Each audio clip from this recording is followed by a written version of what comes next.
On today's show, the Eastern Conference playoff race is all but over. We'll break down what matchups we hope to see and how everybody got here. Ivan Demidov is going to make his NHL debut this season. Can he make an immediate impact for the Montreal Canadiens and the Vancouver Canucks with a record-breaking victory?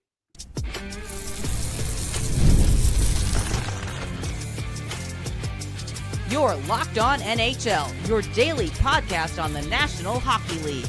Part of the Locked On Podcast Network, your team every day. Welcome to this April 9th edition of the Locked On NHL podcast, your team every day. We're part of Locked On Podcast Network. Thank you to the everydayers who make us your first listen on the network. We appreciate you guys so much. I'm Ross Levitan. You can find me over at Locked On Ottawa Senators. With me is Mike DiStefano from Locked On Toronto Maple Leafs. And could we see a Battle of Ontario soon? It's to be decided, but we know that the Ottawa Senators will be punching their ticket to the dance for the first time since 2017. And I got to say, I'm surprised to have my voice today, Mikey. It was a big night last night despite a loss. Congrats to your Senators, pal. Congrats to your Senators. And both you and I made this, this proclamation at the beginning of the season. Leafs, Sens, round one, Battle of Ontario. Let's make it happen. That was our bold prediction. And last night, things got a lot. It looks more likely now that could end up being the case. Florida finally got a win, and Ottawa obviously clinched their spot into the postseason. So it could happen. We could finally see this thing happening. I think it'd be best for hockey, to be honest with you, get a Battle of Ontario round one. And not only a Battle of Ontario, that would leave a Battle of Florida, most likely, of Tampa and the Panthers, and that would be get your popcorn out series as well. So I just can't wait. Now, Ottawa, though, is only 3 points up on the Habs. We'll get to Montreal in the next segment more so, but the Habs have won 6 in a row. So they're 3 points behind Ottawa, and they play head-to-head on Friday. That's going to be a huge game. We talked all last week on Locked On Sens. Hey, clinch a playoff spot and rest some guys. Brady Tkachuk already on the sidelines. They're being very cautious with bringing him back from his injury, but Nick Jensen's been playing hurt for quite some time. We're like, hey, rest Nick Jensen. Maybe Tim Stützle or Drake Batherson, other guys down the stretch where it's like you want them at their best come playoff time. Everybody's battling something.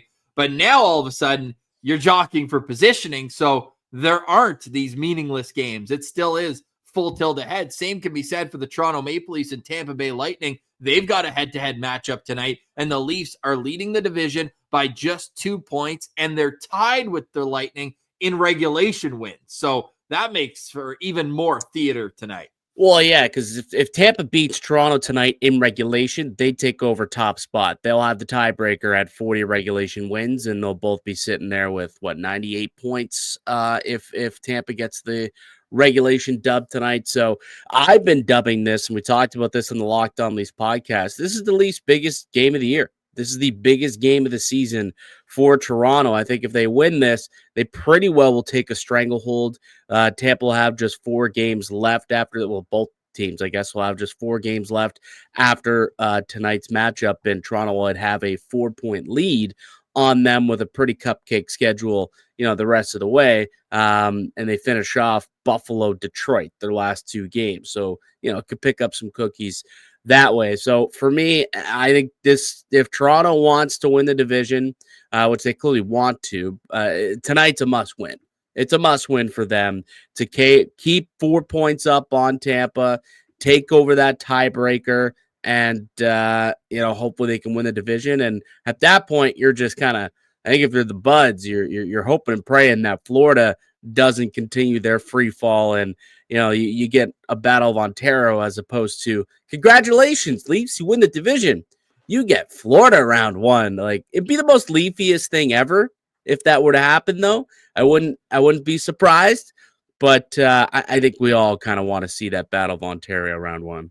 Well, I think that what we're also seeing, at least in the Senators world, is a thought process that this is kind of exactly flipped from 20 years ago, where Ottawa was going for President's trophies, winning the division, and then they would play a scrappy underdog Leafs team that brought them into the trenches with Darcy Tucker and Shane Corson and Travis Green, ironically, now the Sens head coach. Like Gary Roberts, you can't mention those series without Gary Roberts and Joe Nieuwendyk, Ty Domi and Brian McKay. Like McGillney.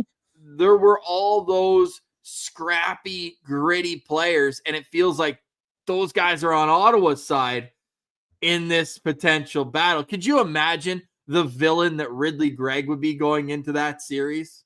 Dude, yeah. I mean, the Leafs already hate that guy for obvious reasons. Ridley Gregg will do a great job of getting under the skin of the Maple Leafs and of Morgan Riley, and I'm sure we'll see some fireworks early on if that is going to end up being the case for round one. But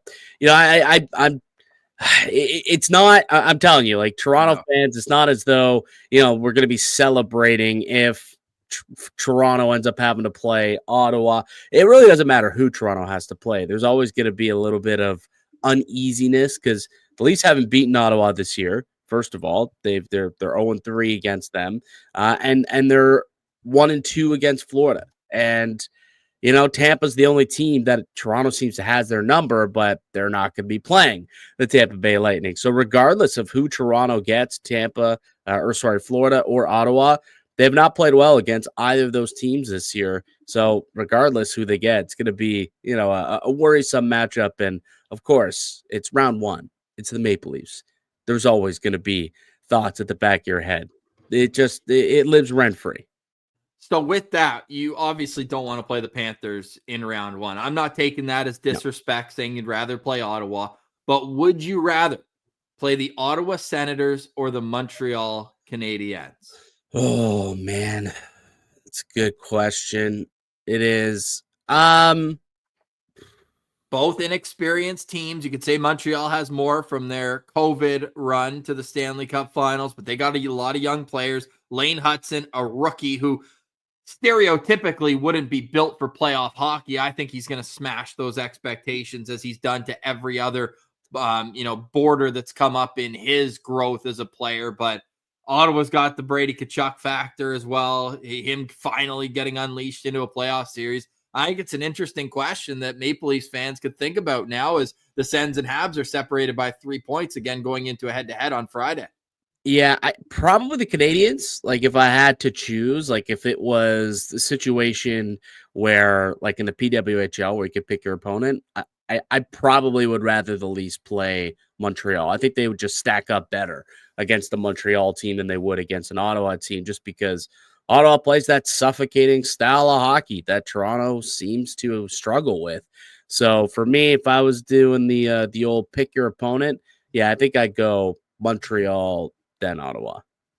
And we know that regular season doesn't really mean a whole heck of a lot when it comes to playoffs, but you guys play a lot better against the Habs than you do against the Sens. At least recently, Ottawa's won 5 straight games head-to-head against Toronto. And didn't you guys go down 3-0 to Montreal and Jack-Eye pointed at the scoreboard and then the Leafs came back and won this season?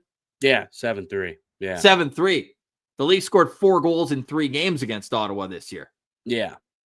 Well, look, Toronto, ultimately, it's going to be worrisome no matter who they're playing because it's the Maple Leafs, it's the first round, and the regular season goes out the window, and then the playoff demons start to set in. So we'll see. We'll see if Craig Berube can, get this team playing a different way than they have in the past. But gotta wait to see it.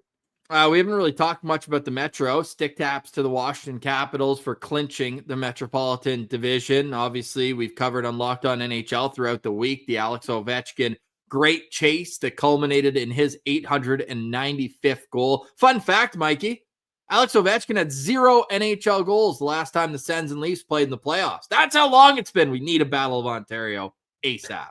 I don't think he wasn't in the league. He was drafted, though. Was he drafted at that point? No, it was months later. Yeah, he got drafted months later. They had won the lottery. Yes. The last time they played, the Capitals had won the lottery and were just salivating, thinking about getting one Alexander Ovechkin, who would go on to surpass Wayne Gretzky. You Go ahead. Yeah, I was just gonna say you've heard the Panthers story about Alex Ovechkin, right? 2003 draft. Yeah, they tried to draft him. They They tried. said if you didn't count leap years, he would Yeah. have been eligible for Yeah. this. Ridiculous. Good effort. Hey, good effort. Good effort. What's your better draft story? That one or when the Buffalo Sabres took a fake player? Oh, that's tough. You know, the Senators forgot their laptop charger for the their expansion draft. How the hell do you do they that? kept drafting guys that weren't available. Oh my Wasn't as easy back then to just run out to the store. What an unserious franchise. Back then they were, but now the Senators are back in the playoffs. We're covering that all week long on Locked On Senators and over at Locked On Leafs. You heard Mikey, the biggest game of the season tonight against the Tampa Bay Lightning. The biggest day of the season for the Montreal Canadiens may have been yesterday, and for no on-ice reason. 5th overall pick, Ivan Demidov, who had his contract in Russia, and that was a part of the reason rumors had it that teams were not going to take him in the top 4 of the 2024 NHL draft. He's coming over, but can he make an immediate impact? We'll have that discussion next and wrap up today's show discussing the Vancouver Canucks record-breaking win that kept their ever so slim playoff hopes alive. You're listening to Locked On NHL, your team every day. Today's episode is brought to you by Wonderful Pistachios. I got some wonderful pistachios with me right here. I always keep them on my desk because whenever I'm hungry, I know that it is such a satisfying snack. Our friends over at Wonderful Pistachios know that when you're looking for a snack that's both delicious and nutritious, you can crack into a good source of protein with Wonderful Pistachios. They're one of the highest protein nuts. Each 1 ounce serving has 6 grams of protein, giving you over 10% of your daily value. Plus, they're packed with fiber and better for you unsaturated fats that help keep you feeling fuller for longer. I'm a big fan of the shell variety. I know lots of people love no shells, but I like cracking in to a pistachio. But it's the perfect grab and go snack. I always mention that I keep it at my desk. And if you love cracking open the shells, the in-shell options, they're a classic, but you can get both with Wonderful Pistachios. It's satisfying, it's delicious, and nutritious. Get snacking and get cracking with the snack that packs a protein punch. Visit wonderfulpistachios.com to learn more. Welcome back, Locked On NHL, your team every day. We're part of Locked On Podcast Network, where we have local experts on the biggest stories. Shout out to the everydayers who are making us your first listen, not only here on Locked On NHL, but we have a team show for every NHL team. Playoffs, the perfect time to dial in on all the different matchups. We'll have crossovers, great guests, and a whole lot more over on your favorite teams. Locked On channel. Ivan Demidov has sent Locked On Canadiens into a frenzy, and rightfully so. I'm going to go out and say it before the draft. I said Ivan Demidov was the second best player after Macklin Celebrini, and I went so far as to say that he could even put up better offensive numbers, even though he's a winger. He has signed his entry-level contract. They're sorting out the visas. He's on his way to Montreal, and signs point towards him playing on Monday against one of the teams that passed on him, the Chicago Blackhawks, who had the 2nd overall pick. They went with Artyom Levshunov. I tweeted out, Mikey, right when the news broke, I said, these teams got to be ashamed of themselves, letting Ivan Demidov pass. And only the Chicago Blackhawks fans replied saying, we got our guy. We're happy with Levshunov, a 6'3" right shot defenseman, offensive upside. I get it. It's tough to find. I love Levshunov as an option for the Sens at 7th overall. I just couldn't believe that they passed on Demidov. The fact that you could have a winger running mate for Connor Bedard. Let's say that Connor Bedard is like Braden Point. Let's just say that just for fun. I see a lot of Nikita Kucherov in Ivan Demidov. That's the style that he plays. Yeah. Very much on the perimeter, lurking around, and then snap of a finger, pucks in the back of the net. I think this kid's going to make an immediate impact in the NHL. I think he's going to be a solid player. You said Monday, so he's not going to play. I was hoping that he'd play Saturday, right? No, Friday against Ottawa. Well, I'm sure you were hoping, but like the league, they play the Leafs on Saturday too. Leafs, Habs, Hockey Night in Canada Saturday night. You don't think that would have been a perfect time to get this guy into the lineup? Well, that think about it. The day.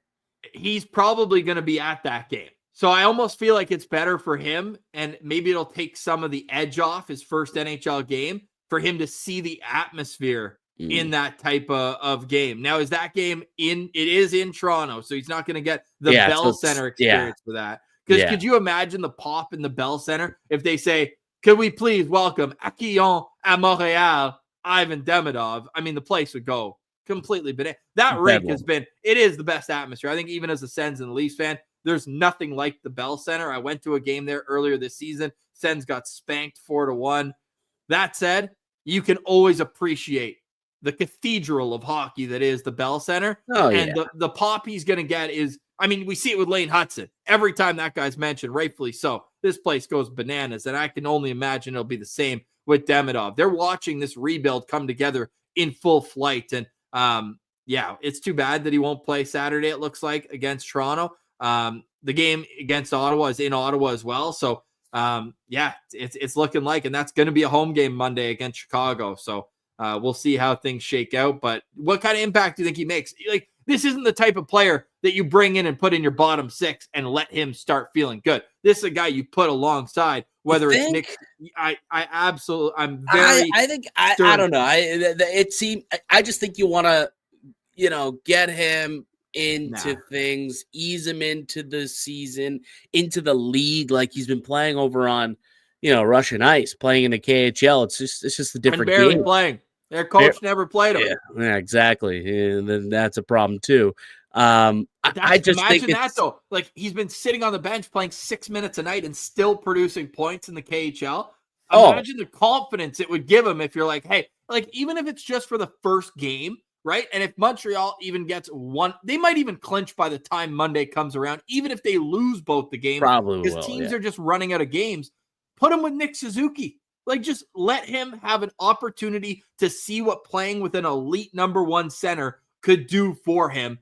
And if he pops off for 3 points, all of a sudden, and if he doesn't, okay, maybe you put him on a third line for a little while. I just think it gives you more flexibility to reel him in after giving him an opportunity rather than making him earn it in a game that doesn't really matter in the standings. Can he play the left side, though? Or is he purely right side, right wing? He's the classic Russian where he shoots left but plays the right side typically. Yeah. So, like, I like what's gone on with Caulfield, Suzuki, and Slafkovsky. I'm not messing with that. That's been an unbelievable line for about 6 weeks now. I ain't touching it. And wait, you're going to move Patrick Laine off the second line to fit Demidov in? Like, it just doesn't. I mean, if you have Laine on your power play, you're fine. Like, that's where he does his damage. So, yeah, I would definitely do that. Sure, but I don't know if I want Patty Laine moving down on a third line in like a bottom six role. I don't know. I think you ease him into it and you make him earn his way up the lineup. That's what I would do. You know what the real rabbit in the hole is? There's a little bit of talk that he could play center. I mean, if that's the case, and that makes things interesting, because I do think this team they're a number 2 center away from being a serious problem in the NHL. They thought that was going to be Kirby Dach, but unfortunately he just can't stay healthy. No, and Alex Newhook, they rolled the dice, try to bring him in to see if he could turn into that, and it hasn't really been the case. But, I mean, if Demidov can end up blossoming into a center for this team, you got Suzuki, Demidov, 1-2 middle, down the middle. I mean, that would be best case scenario for Montreal if that could happen. I doubt they'll do that year one. That's something where he'll have to work into that. I would imagine be a lot of responsibility as a top 6 centerman at 19 years old coming from the KHL. But I think that he's going to play for sure, and he'll have a regular spot in the lineup. I'm not so sure that he'll be a top 6 impact guy right out of the gate, but he will be very soon, as soon as probably next season. And last May, so again, a little bit of time ago, and in the lead up to the draft, you're going to say things that get you drafted high. He said that he actually prefers playing center. He's comfortable with both. He says that it all depends on coaching decisions, but he is very willing to play center, and that is the position of most need for Montreal. Speaking of coach, I think we need to give Jeff Gordon a lot of credit for being patient and sticking with Marty St. Louis, by the way, because in an era where coaches are fired, hired, recycled just so quickly, this guy thought outside the box, brought in Marty St. Louis, who had never coached a professional hockey game in his life. He was coaching his 14-year-old son in New York or in Connecticut, and said, no, I think that's the guy I want running this team. And it took a little bit. It took a while. And there was some growing pains. But man, has it worked out wonderfully to this point now. You know, I was listening to Cole Caulfield the other day, and he was just talking about how things are just clicking. You know, the last couple of years, you know, what Marty's been saying, what he's been preaching, and they've been, you know, preaching patience, and it seems to all be coming together at this point. And somehow, like I was looking into it, like because coaches are fired so often, Marty St. Louis on a team that has not made the playoffs, mind you, in the last few years, is still yet somehow the 5th longest tenured coach in the NHL. Like, that's I think Jeff Gordon deserves a ton of credit for staying patient, sticking with this guy, letting the process unfold, and they're being rewarded for it with a playoff spot this year, just 3 years later. I think they deserve some stick taps and some flowers for that patience.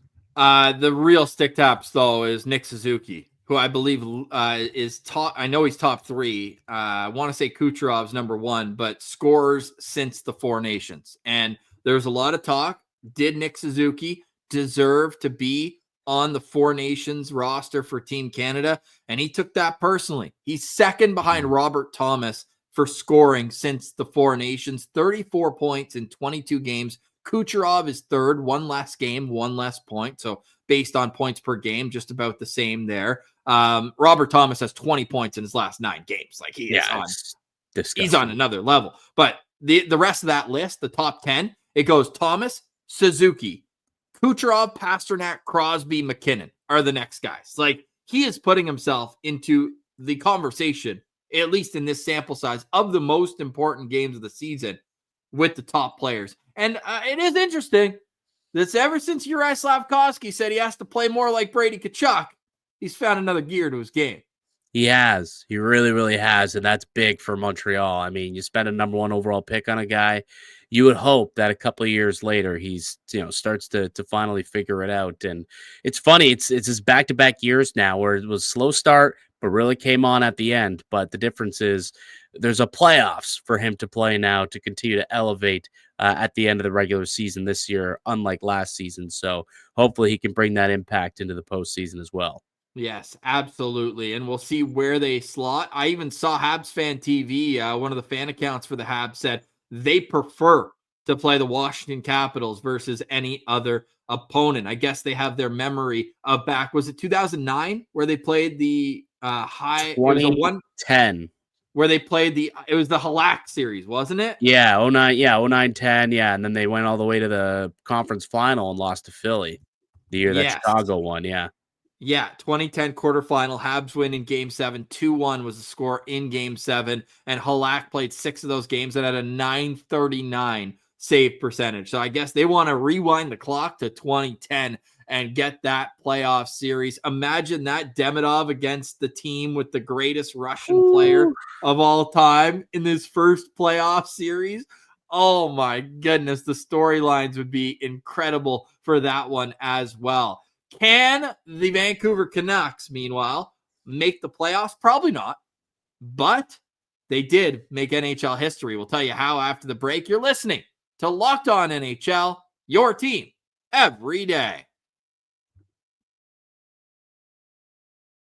Do you have trouble sleeping? If so, you're not alone. That used to be me, lacking rest, tossing and turning. I was late for meetings. I never felt like myself. That's until I found Bear Mattress. Bear Mattress and their sleep recovery technology helped me fall asleep faster, as well as enjoy deeper sleeps. I felt like myself again, and you can too. Bear Mattress knows that every sleeper is different. That's why they have their sleep quiz on their website that finds you your perfect match. As a side sleeper, I matched with the Elite Hybrid mattress, and I've been telling everyone in my life they have to try Bear Mattress risk-free. You can sleep on your Bear Mattress up to 120 nights, and if you're not getting the best sleep of your life, you can get it refunded. They'll pick it up with absolutely no hassle. So go to bearmattress.com and use my promo code LOCKEDONNHL at checkout to get 40% off site-wide. This offer is not available anywhere else. You have to use my promo code on the very last page of checkout to get this discount. That's bearmattress.com. Use my promo code LOCKEDONNHL for 40% off site-wide. Bearmattress.com, promo code LOCKEDONNHL. Welcome back, Locked On NHL, your team every day. I'm Ross Levitan from Locked On Ottawa Senators, alongside Mike DiStefano from Locked On Maple Leafs. The Vancouver Canucks were trailing the Dallas Stars with only 1 minute left in the third period. The score was 5-2 for Dallas. The game was in Texas, but don't tell that to Aatu Räty, Pia Suter, and Pia Suter again. 3 goals in the final minute of this game. The Vancouver Canucks then score in overtime thanks to Kiefer Sherwood. What a comeback this one for the NHL history books. I just wish that the Canucks were a little closer to the playoffs so that game could have like significant meaning. And hey, they're in reach-ish. They're 5 points back of Minnesota, 4 games to go. They got to win out. Minnesota's got to absolutely, eat it in their final 4 games for it to happen. So not officially eliminated, but it seems very unlikely that they'll make the playoffs. That being said, that feat last night was incredible. The least time left on the clock for a team to come back down 3 goals, and they were able to do that last night. It was unbelievable, and then to kind of finish it off with the win in overtime too. A little chef's kiss, and it's a good Dallas team too. That's a great Dallas team to beat, to set that record. Again, I don't think they're going to make the playoffs, so maybe that's kind of the last hoorah, the last celebratory moment for Canucks fans. But man, was that a hell of a moment. Do you think that the Calgary Flames have a realistic shot to catch the Minnesota Wild? They got a game in hand and they're 4 points back. I know Vancouver now 6 points back with only 4 games remaining. That's an extremely tall task, if not impossible. Although, who's to say anything's impossible to Vancouver Canucks after what we saw last night? Yeah, I mean, I don't like their chances. I will say that. Like I'm saying, Vancouver has to win out, and Minnesota has to lose out.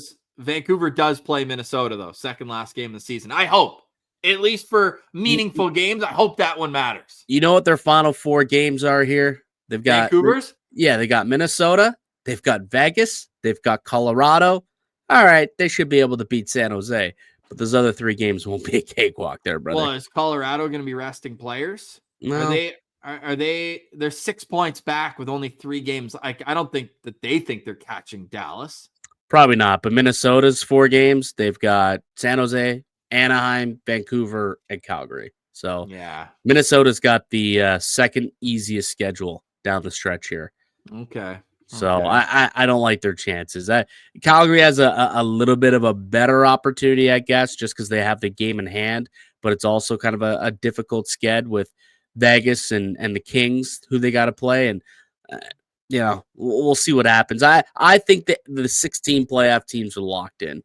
Personally, I think it's kind of locked in at this point, and we're just jockeying for seeding between those wild card spots on both sides.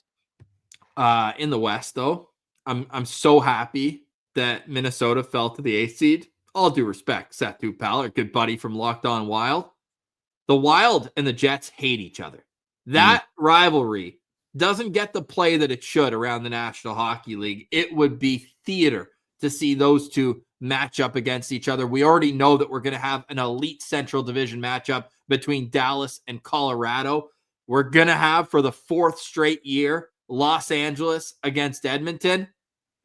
And for the high and mighty Vegas Golden Knights to have to play the hottest team in the NHL, the St. Louis Blues, I just think that if it stays like this, and things could change, Minnesota has a game in hand on St. Louis. They're only 2 points back, and as of right now, they have the tiebreaker. But I would much rather see Winnipeg play Minnesota than St. Louis. Oh, probably, yeah. Like if you're Winnipeg, you win the conference, you get the President's Trophy. The last thing you want to be rewarded with is, now you get to play St. Louis, the hottest team in the league since the NHL trade deadline. And you know that St. Louis beat Winnipeg in round 1 on their way to the Stanley Cup the last time they had a red hot second half of the season. I mean, Winnipeg, they had a good win against St. Louis the other night. Will they play Monday? Last night. Monday night. Yeah, it was the Amazon game. Played really well against them, so so you're feeling good. You just beat them, but still. And Velarde's back skating too. That's a huge storyline to follow if you're looking out west. Like Velarde is their net front power play guy that they need. They've got the best power play in the National Hockey League all season, and it would not have been that without Gabe Velarde. So they need him back. And Neil Pionk just got back from injury, so they're getting healthy at the right time. For Winnipeg, it's all going to come down to Connor Hellebuyck. Like, are you going to get 4 Nations and regular season Connor Hellebuyck? Or are you going to get the one that you saw against Colorado and Vegas the last 2 years? Now, let me repeat that. Colorado and Vegas. Like, those were some pretty tough draws for Winnipeg to play in the first round the last 2 years. Yeah, but it's always still going to live. It's like, just like the Jets are the Leafs of the West. Yeah. Like, there's so many parallels there. And it's like you can do all this in the regular season, but then your stars fade in the playoffs. And that's kind of what's happened to Connor Hellebuyck over their last couple of years. I mean, the guy was atrocious last year. Dude couldn't put his equipment on without allowing 6, 7, 8 goals. It was terrible. Dude, I was sitting 5 rows up at 2 of those games, though, and the Colorado Avalanche were playing the game in fast forward. Yeah. Oh, yeah. I mean, like, yes, they're a great team. Don't get me wrong. It's just Nichushkin had 7 goals in 5 games. Yeah, and then missed time after that. But yeah, I hope for Jets fans that they do get the Hellebuyck that they see now and have seen and know, because if they can get that, that's a team to be reckoned with. I mean, obviously, they've won so many games on the back of that guy, and they play a good style of hockey. They're deep all the way. They can play 4 lines. They've got 3 deep pairs. That Dylan Samper kid, I don't think is getting enough kind of love for the player he's developed into this year, one of their kind of breakout, defensemen on the blue line there. So there's a lot of positive storylines for the Jets. And if they can roll that and finally break through into the playoffs with a Connor Hellebuyck playing his best hockey, I think they've got a shot to do some damage here come the postseason, man. Next time we record, Mike and I, on Wednesday of next week, everything should be just about set. The regular season wraps up next Thursday, and it sounds like the Western Conference playoffs will start on Saturday, April 19th, and the Eastern Conference will start on Easter Sunday, April 20th. So stay tuned for that. Mark the calendars. Make sure to subscribe to every Locked On NHL show. We cannot wait to be just a small part of your journey through the Stanley Cup playoffs. We will have shows 5 days a week here on Locked On NHL. And don't forget about our new show, NHL Game Night. We've got all the local experts sending in clips at the end of the night, and we've got great hosts who are going to bring you all around the National Hockey League. So subscribe everywhere you get your podcast, get your local shows in there too, and support us by supporting all of our great sponsors on the show. For Mike DiStefano, I'm Ross Levitan. This has been another edition of the Locked On NHL podcast, your team every day.